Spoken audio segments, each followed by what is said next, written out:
আমি গত এক সপ্তাহ ধরে বারবার বলে আসছিলাম যে এখানে বিএনপির উচ্ছৃঙ্খল নেতা দল থেকে বহিষ্কৃত হয়েছেন শৃঙ্খলা ভঙ্গের কারণে। জনাব হাসান মামুন তিনি নির্বাচন করার জন্য প্রার্থী হন নাই, তার দল নাই, সংগঠন নাই, তার সাথে মানুষ নাই।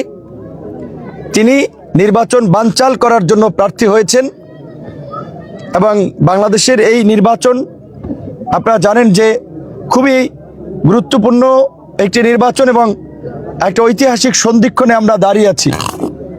যদি আগামীতে অবাধ সুষ্ঠু নিরপেক্ষ নির্বাচন হয়, বাংলাদেশ একটা সঠিক পথে দিকে ধাবিত হবে। আর যদি নির্বাচন না হয়, কোনো কারণে বানচাল হয়, বাংলাদেশ আপনার সিরিয়া আফ্রিকার মতো সংঘাতপূর্ণ একটি অঞ্চলে পরিণত হবে, দেশে গৃহযুদ্ধ হয়ে যাবে। এটা আপনারা দেখতে পারবেন যদি নির্বাচন না হয়। কাজেই বাংলাদেশকে একটি বিদেশি চক্র এবং দেশের মধ্যে থাকা একটি চক্র চাচ্ছে যে বাংলাদেশকে একটি ব্যর্থ অকার্যকর রাষ্ট্রে পরিণত করতে। তারা নির্বাচন বানচাল করতে চাচ্ছে এবং এই নির্বাচন বানচাল করার জন্য তারা হাজারো কোটি টাকা বিনিয়োগ করেছে। প্রার্থীদেরকে টার্গেট করে কয়েকটি জায়গায় আপনারা দেখেছেন গুলি চালিয়েছে এবং হাসান মামুন এখানে যেই পরিমাণ টাকার ছড়াছড়ি করছেন, এতে স্পষ্টত যে তার হলফনামায় দেখেছেন বার্ষিক আয় 7 লাখ টাকা। নির্বাচনের মধ্যে ইতিমধ্যেই তিনি অন্তত আমাদের অনুমান, সঠিক জানি না, মানুষ যেটা বলে যে বিভিন্ন জায়গায় লাখ লাখ টাকা দিচ্ছে বিভিন্ন কর্মীকে কিনে নেওয়ার জন্য। আমাদের দলের কর্মীকে, যাদেরকে আমরা 500 টাকা দিতে পারি না, তাদেরকে 50,000 টাকা দিয়ে কিনে নিচ্ছে এবং ইউটিউবার ফেসবুকের দিয়ে সেগুলো আবার প্রচার করাচ্ছেন যে গণ অধিকার কর্মীরা এই স্বতন্ত্র মার্কার প্রার্থীর পক্ষে যোগ দিয়েছে। যার দল নাই, যার রাজনৈতিক অবস্থান নাই, তার পক্ষে তো কোনো বিবেকবান মানুষ আসলে হাঁটবে না। কারণ তার পক্ষে হাঁটবে কেন? তার তো কোনো ভিত্তি নেই। তো তিনি এই কাজগুলো করছেন স্পষ্টতই এই নির্বাচনী পরিবেশ বানচাল করার জন্য। এবং যেহেতু গণ অধিকার পরিষদ একটি রাজনৈতিক দল, আমরা বিএনপির সাথে জোট করে নির্বাচন করছি। আজকে প্রতিপক্ষ অনেকেই চাচ্ছেন না বিএনপি জোটের প্রার্থীরা জয়লাভ করুক, বিএনপি রাষ্ট্র ক্ষমতা আসুক।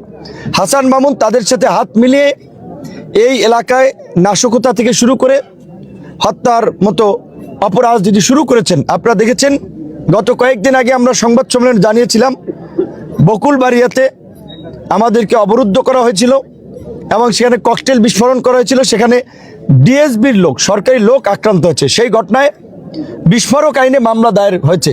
এখন পর্যন্ত সেই ঘটনায় কাউকে গ্রেপ্তার করা হয় নাই। এর আগে চরবোরানেও আমাদের নেতাকর্মীদের উপর আক্রমণ করা হয়েছিল, অফিস ভাঙচুর করা হয়েছিল। আমি দুটো ঘটনায় পুলিশের প্রধান, পটুয়াখালী জেলার এসপি এবং ডিসি মহোদয়কে বলেছিলাম এই ঘটনা যদি আপনারা ব্যবস্থা না নেন, সামনে আরও ঘটনা ঘটবে, তখন কিন্তু পরিস্থিতি সামাল দিতে পারবেন না। দেখেন, আমার সেই কথা কিন্তু বাস্তব হচ্ছে। এই বৃহস্পতিবার রাতে আমার স্ত্রী বকুলবাড়িয়া থেকে মিটিং করে ফেরার পথে আমাদের সেখানেও যুব অধিকার পরিষদের এক কর্মী আসমাউল নাম, তাকে কুপিয়ে জখম করেছে। এখন তিনি পটুয়াখালী হসপিটালে আছেন।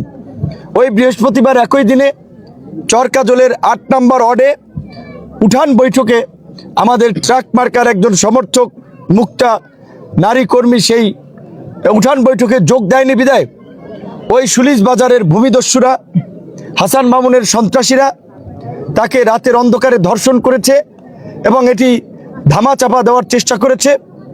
সেটি না পেরে শেষ পর্যন্ত তাকে মারধর করেছে এবং এই মারধরে তিনি মৃত্যুবরণ করেছেন। গতকালকে এই বিষয়ে মামলা হয়েছে, আপনারা জানেন। এবং গতকাল রাতেই এই যুব অধিকার পরিষদের নেতা আমাদের নাইমুল, আপনারা দেখেছেন শতক্ষে যে তিনি নাম বলেছেন যে পেট্রোল বোমা মেরে তাকে হত্যা করার চেষ্টা করেছে, তার বাসাবাড়ি জ্বালিয়ে পুড়িয়ে ছারখার করে দিয়েছে। এর মধ্যে দিয়ে হাসান মামুন এই জনপদে একটা মেসেজ দিতে চেষ্টা করেছেন যে জনগণকে, যে তারা যেন ভোট কেন্দ্রে না যায়, তারা যেন নির্বাচনী প্রচার প্রচারণায় না যায়।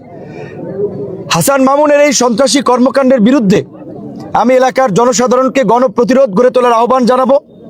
এলাকাবাসীকে বলবো বিএনপি আমাদের সাথে, আমরা গণ অধিকার পরিষদ আছি।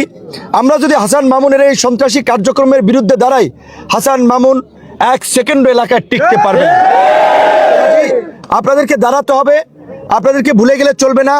এতদিন হাসান মামুন বিএনপির শক্তিতে এই এলাকায় আওয়ামী লীগ সহ সাধারণ মানুষের বিরুদ্ধে মামলা দিয়েছে, হয়রানি করেছে, সাধারণ মানুষকে জিম্মি করেছে।